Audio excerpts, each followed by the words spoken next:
Picture this. It's 1657, and the richest empire on earth has just declared bankruptcy. Again. For the 9th time in a century and a half, the Spanish crown controls territories from Manila to Mexico City, from Naples to the Netherlands. Its treasure fleets haul more silver in a single year than most kingdoms see in a lifetime. Yet the king cannot pay his soldiers. The army mutinies. The empire teeters. How does the nation that literally owned the money of the world go bankrupt?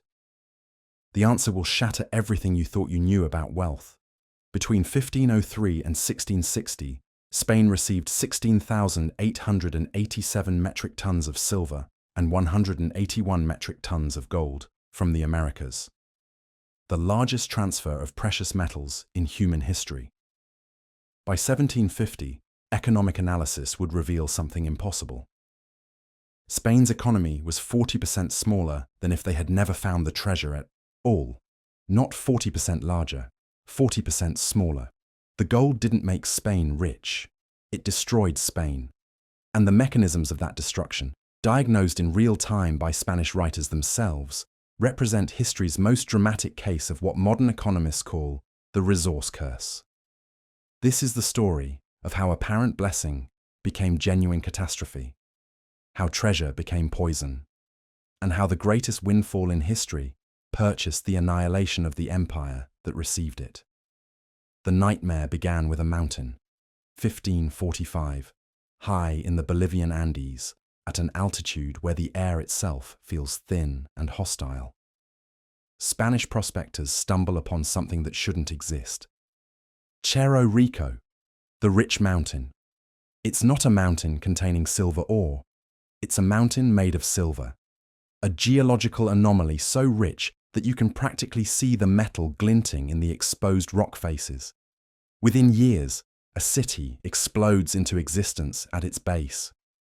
Potosí, a boomtown of opulence and brutality that will become one of the largest cities in the Western world. Larger than London, larger than Paris.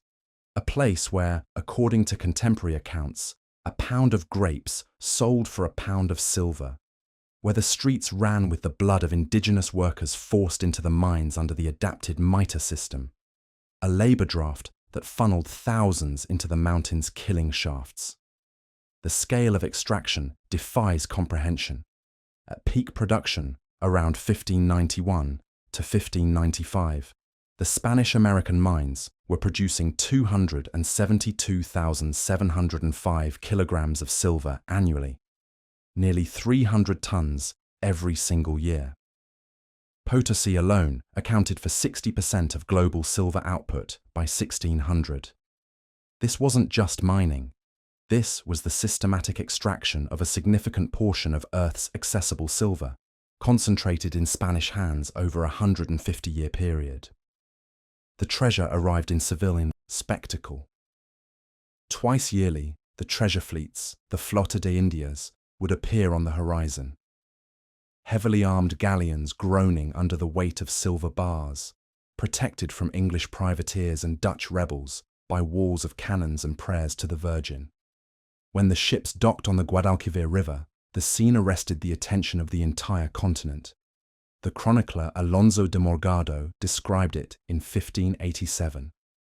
Something admirable and not seen in any other port.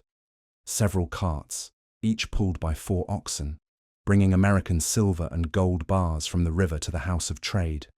The grinding of wheels on cobblestones.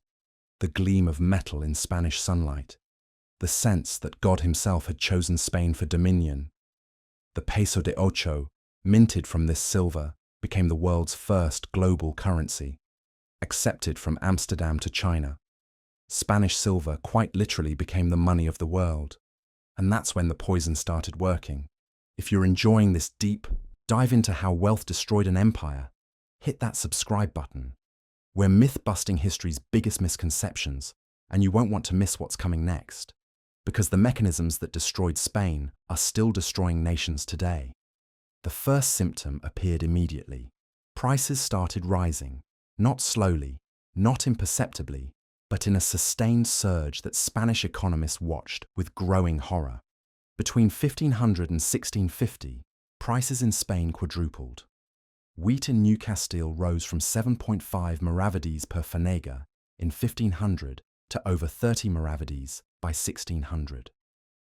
The scholars at the University of Salamanca, grappling with the moral implications of commerce, made a breakthrough that would take the rest of Europe another century to understand. They identified the quantity theory of money. Martín de Azpilcueta, a Dominican friar, wrote in 1556 that other things being equal, in countries where there is great scarcity of money, all saleable goods, and even the hands and labour of men, are given for less money than where it is abundant. He explicitly blamed the treasure fleets. The silver arrived first in Seville, so prices rose in Andalusia first, then spread to Castile, then to the periphery, then to the rest of Europe. For over a century, Spanish prices were consistently higher than those of Spain's neighbours and trading partners. Think about what that meant. A Spanish merchant producing woolen cloth in Toledo faced costs, wages, and material prices that had been inflated by American silver. His competitor in England or France faced no such inflation. The Spanish merchant's costs were higher, his product was more expensive, and consumers, flush with silver, could simply buy the cheaper foreign alternative. This was the beginning of Dutch disease. The booming sector, silver extraction and American trade, was poisoning the lagging sectors. Manufacturing, agriculture, the productive foundation of the economy. And the collapse was comprehensive. Toledo had been famous for steel, renowned throughout Europe as the hardest made anywhere. By 1650, the industry had virtually disappeared. The textile centers of Toledo, Segovia, and Córdoba saw their workshops shuttered. Segovia, which had been a bustling industrial powerhouse, watched its population dwindle as the looms fell silent. The numbers tell the story of annihilation. Sheep population in Salamanca declined 60%. Woolen manufactures in Toledo dropped 75%. Santander's wool exports collapsed from 17,000 sacks on 66 ships in 1572 to just 505 bags on 11 ships 50 years later. A 97% decline. By 1608, two-thirds of the Indies fleet trade consisted of foreign goods passing through Spanish ports. Spain wasn't trading with America. Spain was serving as a warehouse, a transit station for English, French, and Dutch merchants to sell to Spanish colonists. By 1700, 9/10 of American trade involved foreign manufactures.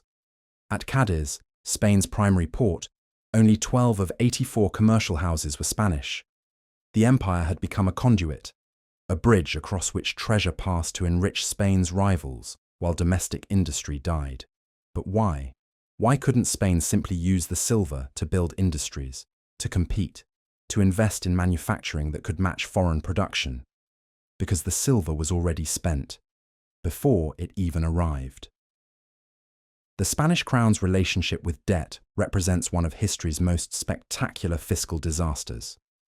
Charles V left his son Philip II debts of 36 million ducats in 1556.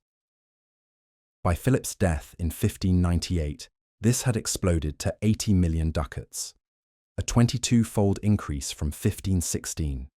The crown ran average fiscal deficits of 20%. In some periods before 1575, deficits reached 37%. These weren't occasional shortfalls.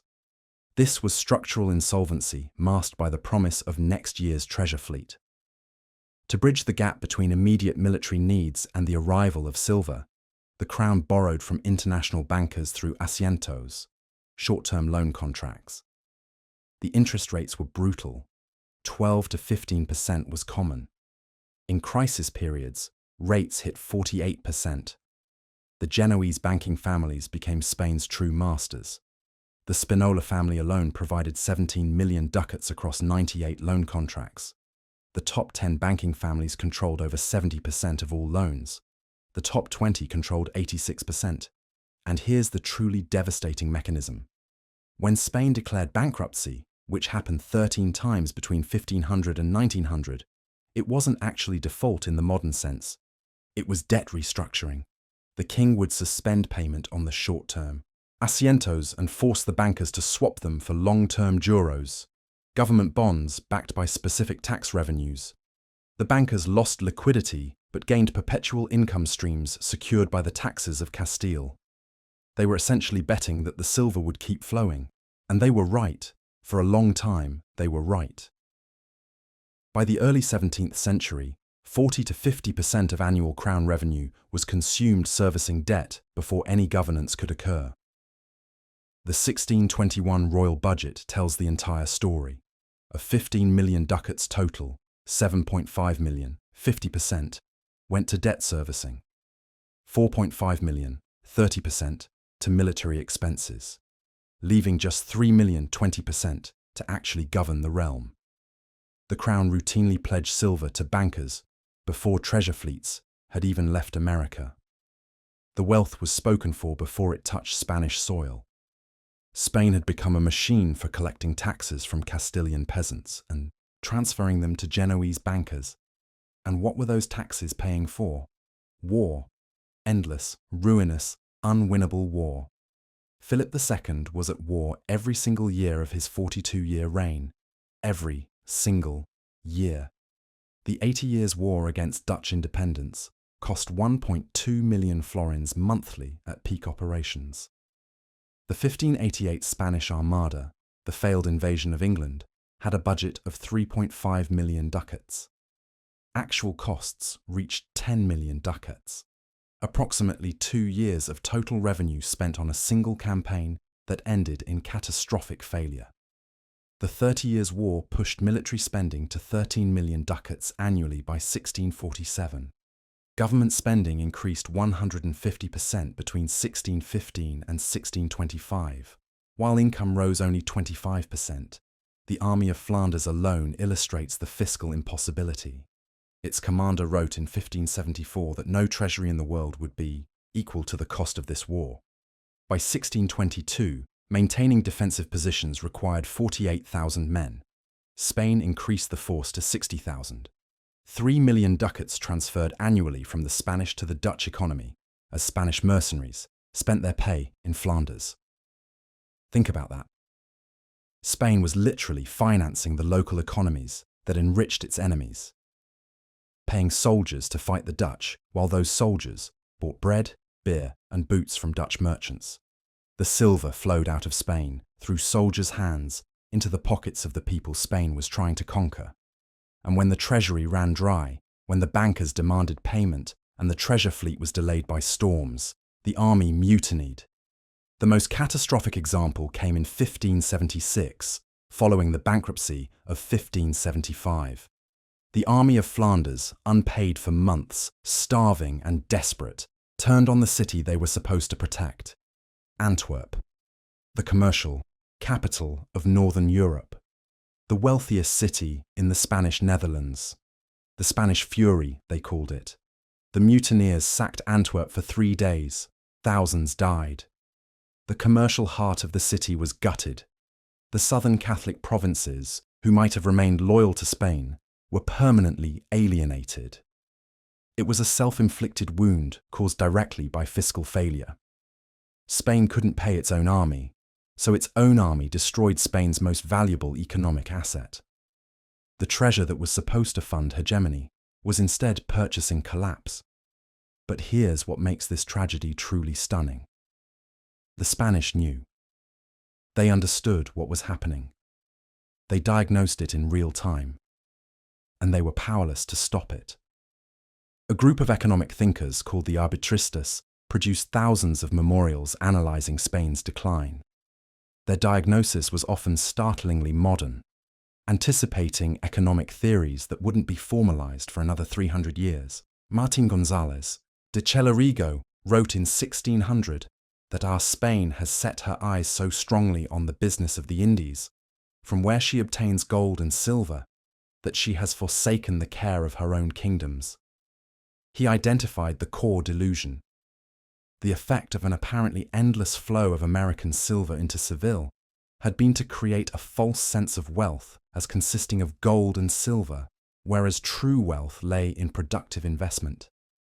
His most famous phrase captured Spain's condition perfectly: a republic of enchanted men living outside the natural order.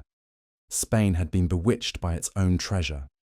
The nation was sleepwalking through economic suicide, enchanted by the glitter of metal, unable to see that real wealth came from production, from industry, from the sweat of craftsmen and the ingenuity of merchants. 5 years later, Cervantes published Don Quixote, a story about a man so consumed by fantasy that he mistakes windmills for giants and peasant girls for princesses. The book reads as a literary elaboration of Chellerigo's economic diagnosis. Spain itself had become Don Quixote, tilting at imagined enemies while the real foundation of prosperity crumbled beneath its feet. Sancho de Moncada went further in 1619. He identified the trade imbalance destroying Spain with brutal clarity. Spain does the opposite of what it should. It sells wool and buys finished fabrics, which will soon leave its people destitute. He noted bitterly that republics that were once very poor, such as France, Flanders, Genoa, and Venice, have prospered by manufacturing goods. And we see that Spain, rich in produce and fleets, has become impoverished by failing to produce these goods itself. The Cortes, Spain's parliament, observed with devastating precision that although our kingdom could be the richest in the world for the abundance of gold and silver that have come into it, it ends up as the poorest, because it serves as a bridge across which gold and silver pass to other kingdoms that are our enemies. A bridge, that's what Spain had become, not the destination of wealth but the transit point. The treasure arrived in Seville and kept moving, to Genoa to pay bankers, to Antwerp to pay soldiers, to Amsterdam to buy naval stores, to France to purchase luxuries, to China to buy silk and porcelain. The silver touched Spanish soil for a moment, then vanished, leaving only inflation and debt in its wake. And the supreme irony? The nations that defeated Spain were the nations without treasure, the resource-poor rivals who were forced to build what Spain simply bought. The Dutch Republic offers the most perfect example of this reversal, a small, swampy, resource-poor nation that should have been conquered easily.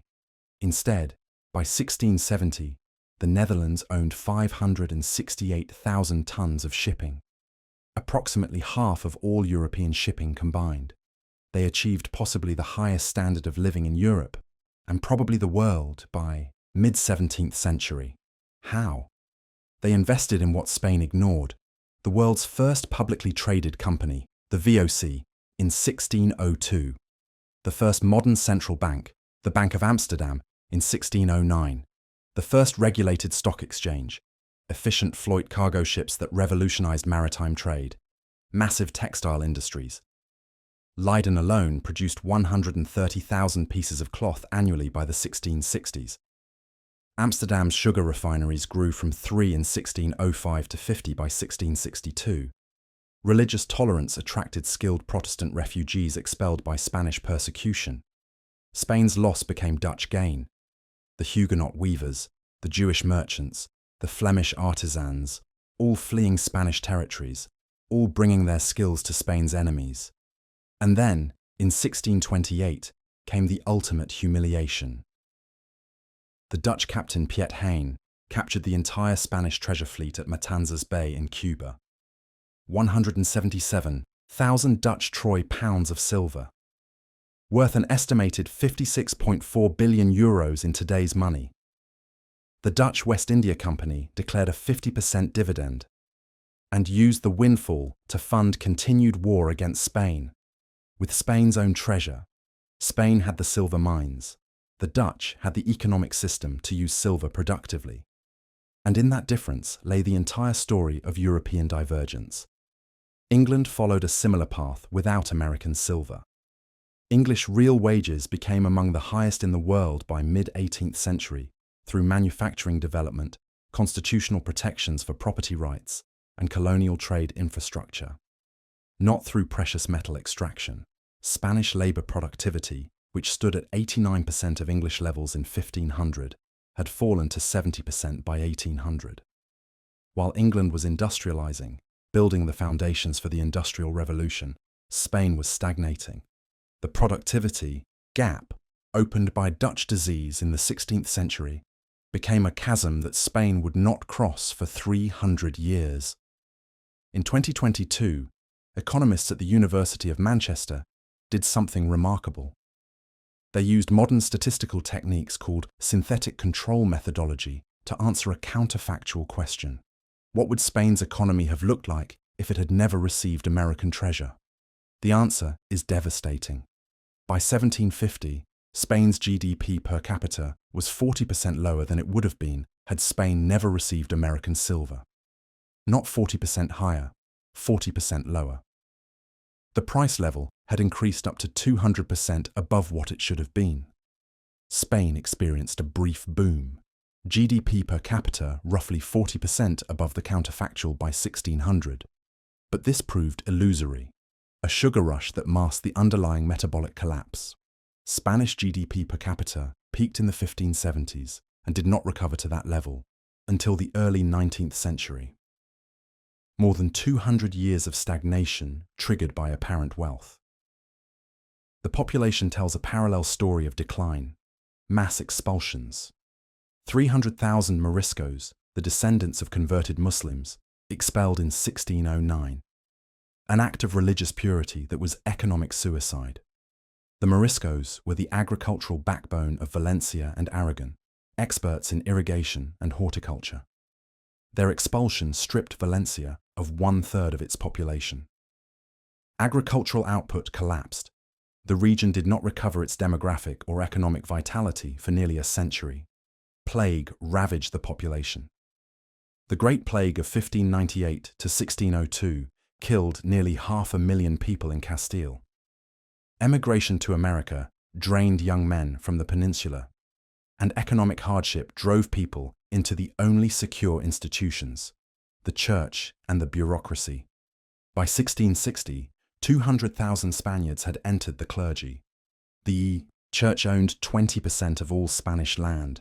The Hidalgo culture, the minor nobility, enshrined contempt for productive work.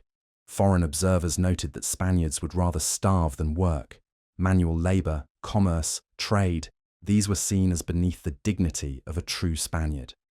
Better to maintain appearances, to walk the streets with a sword and a toothpick pretending to have eaten, than to sully one's hands with honest work. This cultural pathology was both cause and consequence of the resource curse. When treasure flows without labor, labor becomes contemptible. When money appears without production, production becomes unnecessary. The enchantment Cellarigo described was as much cultural as economic. Let's trace the silver's actual path to understand the mechanism of impoverishment. In a typical year around 1590, here's where the treasure went. 2 million pesos to France for imports, 6 million to Italy for imports and military expenses, 2.5 million to the Low Countries via the Spanish Road for war, 2 million to the Dutch Republic, 75% for Baltic naval stores, 25% for Asian goods, 1.5 million directly to Asia via Portuguese routes. Only 37.8% stayed in Castile. Temporarily. 1/3 of all Spanish-American silver between 1565 and 1815 went directly to Asia via the Manila galleons. The silver-gold ratio in China made arbitrage irresistible. China valued silver far more highly than Europe did, so Spanish merchants bought Chinese silk, porcelain and tea, shipping silver west while Asian luxury goods flowed east. Europe produced nothing Asia wanted except precious metals. Spain's treasure simply purchased Asian luxuries that flowed to wealthy Spanish consumers while manufacturing capacity atrophied. The silk industry of Toledo couldn't compete with Chinese imports bought with Potosí silver.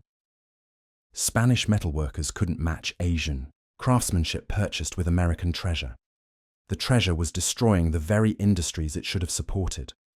By 1700, the end was undeniable. Louis XIV's France had replaced Spain as Europe's dominant power.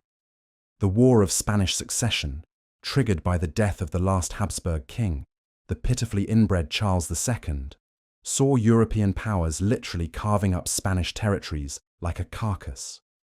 The treasure fleet still sailed, Potosí still produced, but the silver was servicing old debts, funding rearguard actions, paying for a defensive posture in a world that had moved on. The age of Spanish hegemony had ended. The age of Dutch commercial supremacy and English maritime power had begun. And the lesson? The lesson that Spain learned at ruinous cost and that the world promptly forgot. True wealth is not dug from the ground.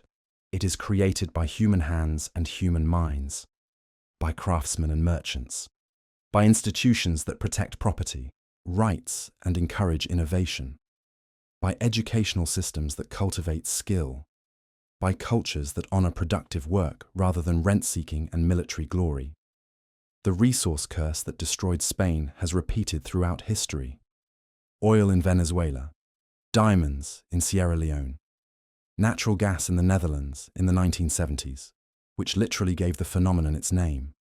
Dutch disease, the same mechanisms.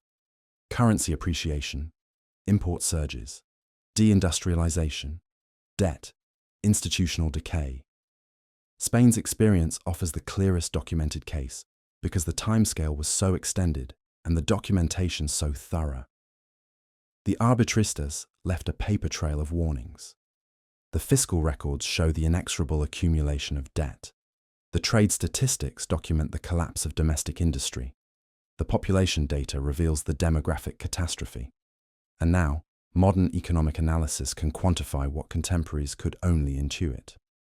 40% GDP loss by 1750. The 13 Spanish bankruptcies between 1500 and 1900 testify to a paradox contemporaries understood but couldn't escape. As Cellarigo warned, those who can will not, and those who will cannot. Those with the power to change course, the monarchy and the nobility, were the primary beneficiaries of the current system. The juros that consumed half the budget paid dividends to the Spanish elite.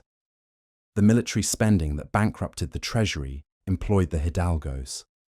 The church that owned 20% of the land provided sinecures for younger sons. The treasure that could have built an economy instead purchased its destruction. Not through misfortune, but through entirely predictable economic mechanisms that transformed apparent blessing into genuine curse. Picture this one final time, 1750, Spain, 200 years after the peak of treasure fleet arrivals. The empire that once controlled half the known world is now a backwater, a cautionary tale, whispered in the counting houses of Amsterdam and London. The treasure is still remembered, still mythologized, but the empire it built has crumbled into dust. The greatest transfer of precious metals in human history purchased inflation, debt, deindustrialization, military overextension, and institutional decay. The resource-poor Netherlands and England, forced to develop productive capacity, human capital, and financial innovation, inherited global supremacy from the treasure-laden empire. The myth of Spanish golden wealth persists because it seems intuitively correct. More gold should mean more power. But Spain demonstrates the opposite truth with documented precision. The 16,887 tons of silver didn't build an empire, they destroyed one. The gold turned to ash, the enchantment broke, and the republic of enchanted men, awakened too late to find their wealth, had been an illusion all along. The lesson stands as history's clearest warning. Beware, ye windfalls. Beware easy money. Beware treasure that arrives without labor, because the greatest curse in history came disguised as the greatest blessing. And by the time Spain realized the truth, the poison had already done its work.